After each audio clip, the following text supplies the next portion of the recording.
Halo, saya Muhammad Muhyiddin Rahman dari kelas akuntansi 20E, Prodi Akuntansi Fakultas Ekonomi. Kita bakal bahas mengenai perilaku organisasi berdasarkan bab 1 dari buku Organizational Behavior by Stephen P. Robin, edisi ke-17 versi bahasa Inggris.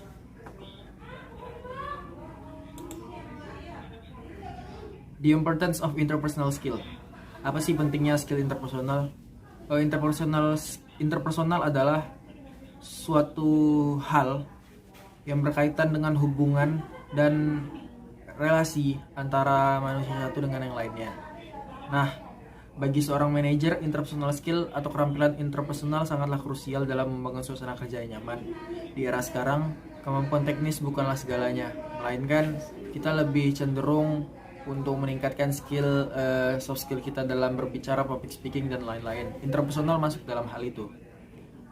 Keterampilan interpersonal yang dimiliki seorang manajer dapat membantu menciptakan magnet bagi pekerja bervalue tinggi. Tentu aja para pelamar kerja pengen kerja di tempat dan juga di bawah orang yang mereka rasa enak dan juga tepat.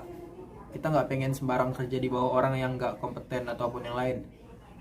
Dengan kemampuan interpersonal yang baik, seorang manajer dapat menciptakan suasana kerja yang nyaman dan produktif. Interpersonal skill juga dapat memberikan dampak terhadap hubungan antar pekerja dan manajer yang lebih baik, tingkat stres yang rendah, kekompakan dan efisiensi para pekerja yang dapat terbentuk dengan baik yang berdampak langsung terhadap kepuasan kerja.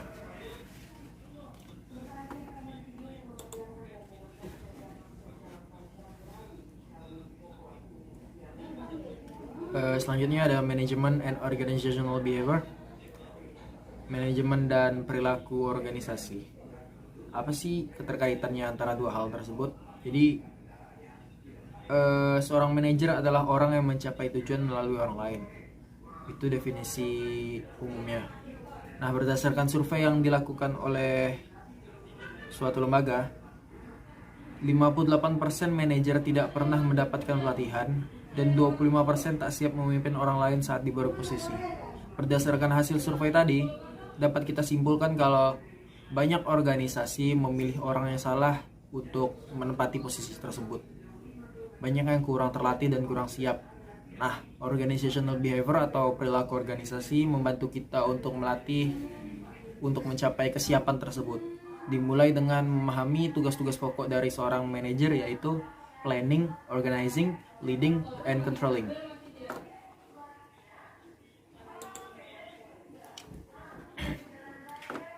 Selanjutnya kita ada manajemen role A, B, C. Di A ada peran interpersonal, di mana di sini ada keterangannya, deskripsinya juga.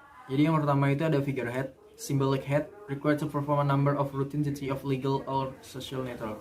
Jadi sebagai kepala simbolis itu merupakan deskripsi dari figurehead, dan juga menampilkan atau mengerjakan hal-hal yang bersifat formal dan juga legal. Leader, maksud di sini leader adalah yang bertanggung jawab, memotivasi dan mengarahkan para pekerjanya. Dan yang ketiga ada liaison, maintain a network outside contact who provide favor and information. Jadi seorang manajer itu harus bisa memelihara koneksi dari luar kontak yang memberikan informasi dan juga bantuan. Informational di sini ada monitor, disseminator, spokesperson. Jadi monitor di sini adalah manajer menerima berbagai macam informasi. Dia juga bekerja sebagai pusat saraf dari internal dan juga informasi eksternal dari organisasi tersebut. Yang kedua ada disseminator. Yang maksud disseminator di sini adalah transmit information received from outside or from other employees to member of the organization. Jadi kita menyampaikan informasi yang diterima dari pihak luar atau dari pegawai lain ke member-member organisasi kita. Dan spokesperson transmit information to outside on organization plans, policies, actions, and result. Serve as expert on organization industry. Jadi spokesperson di sini sederhananya adalah si tukang bicara, si tukang penyampaian rencana, kebijakan, pekerjaan dan juga hasil dari organisasi tersebut. Yang ketiga ada peran decisional. Di sini ada entrepreneur, disturbance handler, resource allocator, and negotiator. The entrepreneur di sini serves organization and its environment for opportunity and initiates project to bring about change. Yang dimaksud di sini adalah mencari peluang dan juga celah yang dapat meningkatkan perubahan dalam organisasi tersebut. Disturbance handler di sini adalah yang bertanggung jawab atas sikap saat organisasi menghadapi gangguan yang penting dan juga tak terduga. Resource allocator di sini adalah makes or approve significant organization decision. Jadi yang buat dan juga menyetujui kebijakan yang signifikan dari organisasi tersebut. Negotiator adalah responsible for representing the organization at major negotiation. Jadi dia yang mewakilin organisasi tersebut dalam perundingan yang besar, yang major.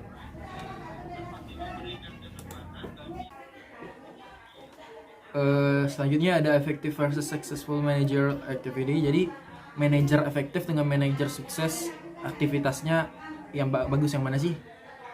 Yang pertama itu ada manajemen tradisional yang terdiri dari deciding, planning, and controlling. Yang kedua komunikasi, tentu aja bertukar informasi yang rutin. Yang ketiga ada manajemen SDM, mengatur dan mengelola pekerja.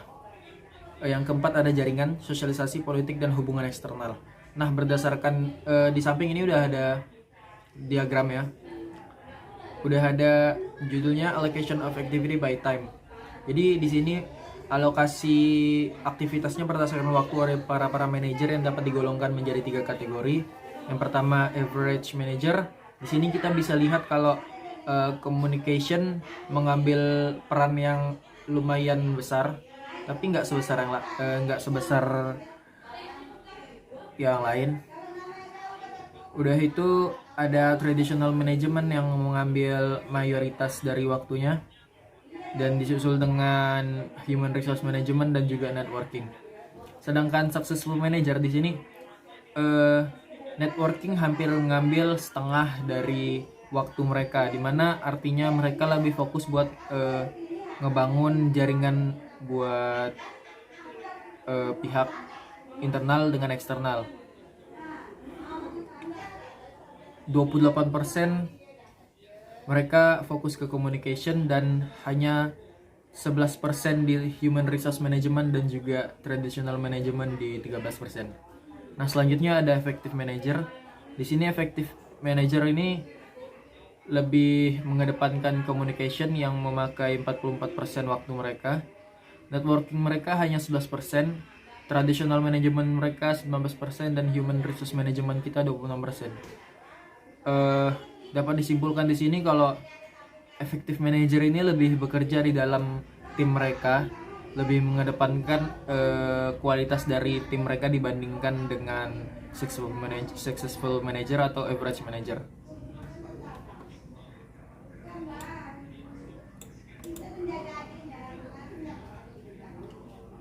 Yang selanjutnya ada gambar itu juga, judulnya disiplin yang berkontribusi dalam OB field atau Organization Behavioral Field. Perilaku organisasi dibangun atas jumlah disiplin perilaku, terutama psikologi, psikologi sosial, sosiologi, dan antropologi. Nah, dapat kita lihat di sini ada kolom behavioral science, contribution, unit of analysis, dan output.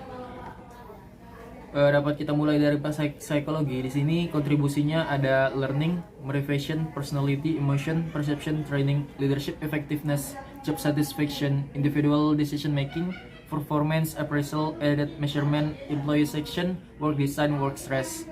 Yang unit of analysisnya adalah individual. Selanjutnya ada social psychology, di mana ini merupakan gabungan antara psikologi dan sosiologi. Di social psychology itu ada behavioral change, attitude change, communication, group progress, group decision making, yang unit of analysisnya adalah grup. Social psychology juga punya 4 contribution lain yang bergabung bersama sosiologi di sini: communication, power, conflict, dan intergroup behavior. Selanjutnya sosiologi. Di sini ada 4 juga: formal organization theory, organizational technology, organizational change, dan juga culture. Unit of analysis dari hal ini adalah sistem dari organisasi tersebut. Dan terakhir kita ada antropologi, ada comparative value, comparative attitude, cross cultural analysis, yang unit of analysisnya mengarah ke grup, dan organizational culture, organizational environment, dan juga power yang mengarah ke sistem organisasi tadi. Semua disiplin tadi bakal mengarah ke satu output, yaitu study of organizational behavior.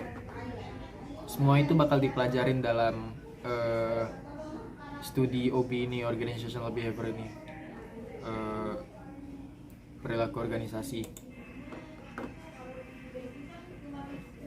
Selanjutnya di sini ada challenge and opportunity for OB, tantangan dan juga peluangnya apa aja sih?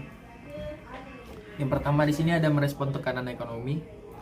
Yang kedua adalah globalisasi, di mana dapat diuraikan menjadi 3 poin berbeda di sini. Ada contohnya peluang bekerja di luar negeri, bekerja dengan orang dari berbagai budaya. Buat sekarang banyak perusahaan yang udah menerima orang-orang dari luar negeri ya, terutamanya perusahaan-perusahaan multinasional dan juga internasional, di mana negara bukan jadi batasan. Yang C ada beradaptasi dengan budaya dan norma baru. Ya, sesuai dengan poin A tadi, peluang bekerja di luar, kita bakal ketemu dan juga nginjakin tanah yang baru, bakal menyesuaikan diri dengan environment baru, dengan norma yang baru. Terus yang ketiga ada keragaman tenaga kerja. Yang keempat ada customer service. Yang kelima ada meningkatkan keterampilan bermasyarakat, bekerja dalam jaringan terorganisasi. Yang ketujuh ada meningkatkan kesejahteraan pekerja. 8 ada menciptakan lingkungan kerja yang positif. Dan 9 meningkatkan perilaku etis. Developing an organizational behavior model. Ada 3 kategori di sini. Ada input, proses, dan output. Input ini adalah variabel seperti kepribadian, struktur, dan kelompok budaya yang berujung pada progres. Proses, sebuah tindakan yang individu, kelompok, dan organisasi terlibat di dalamnya sebagai hasil dari input dan berujung pada hasil tertentu.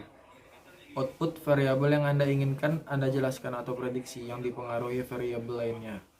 Jadi kalau kita ngambil lihat di sini udah ada a basic OB model.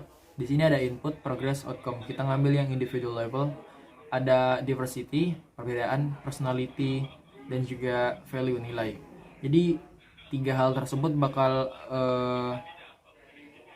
berujung kepada progresnya, yaitu emotion and mood, motivation, perception, and decision making. Nah, dari 4 progress tadi bakal berujung pada attitude and stress, task performance, citizenship behavior, and withdrawal behavior. Outcome juga ditentukan dari income. Jadi semuanya bakal berputar pada skema yang sama.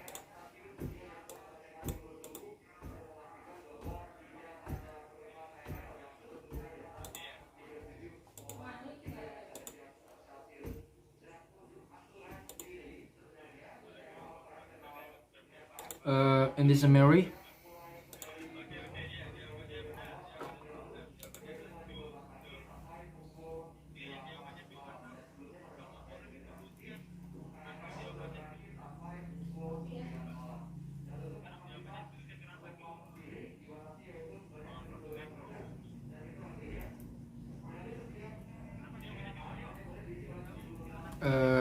this summary, kita ada Managers need to develop their interpersonal or people skills to be effective in their group. Organizational behavior atau OB investigate the impact that individual, group, and structure have on behavior with an organization, and it applies that knowledge to make organization work more effectively. Manajer perlu mengembangkan skill interpersonal mereka atau orang lain agar lebih efektif dalam bekerja. Perilaku organisasi menginvestigasi dampaknya terhadap individu, kelompok, dan struktur yang memiliki perilaku di dalam organisasi, dan mampu menerapkan untuk menciptakan pekerjaan organisasi yang lebih efektif. Cukup sampai di sini pembahasan mengenai bab 1. Sekiranya ada salah, mohon maafkan. Terima kasih.